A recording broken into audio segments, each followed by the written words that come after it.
looking at some of the stories, updates on what's developing. And right now, you're chilling with me, most bankable host Brian Aseli. And I'm Mariam Bishar. We are catching you up on stories making headlines in Kenya and around the world. And this is a story that's been developing for quite a while. It's about the acting Inspector General of Police, Gilbert Masengeli, who has been jailed for failing to produce 3 suspects in court. Those are the 2 Longton brothers who disappeared on August 19th. And of course, another person who disappeared on the same day.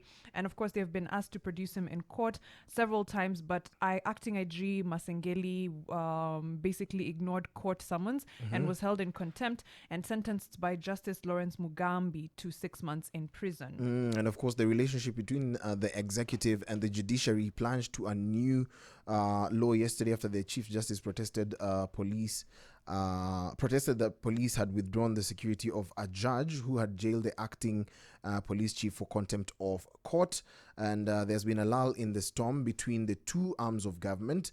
And it escalated in January when President William Ruto accused the courts of being corrupt, angry at judicial orders that had blocked the key policies of his government. That's right. Of course, at the time they had a meeting. I think we all remember that CJ Martha Koome went to State House. They had a meeting. Yes. And after that, things seem to have calmed down. But it seems we're back on now. It seems that the acting Inspector General of Police has not found any reason to, I guess, obey court orders and produce these 3 missing men, who are Bob Mishemi Njagi and Jamil and Aslam Longton.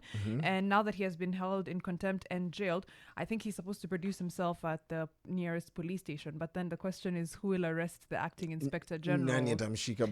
Unless the president swoops in, and revokes the appointment or something of the sort. It's actually never happened. And I feel like the judicial system is actually, the judiciary is actually very bold to actually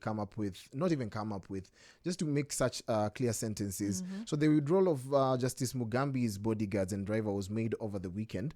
That's a day after the judge imposed the sentence against Mr. Masengeli for snubbing court summons. And of course, last week we also saw a very peculiar incident where the judge also summoned senior administration police officer Lazarus Opicho to the court for spying on him ahead of the hearing of the case. And of course, it comes as an incident of intimidation. Yeah. And it also just paints a bad picture to the police service. Very true. I mean, the fact that Mr. Opicho at least apologized and that, that matter seemed to have ended there, at least with those 2.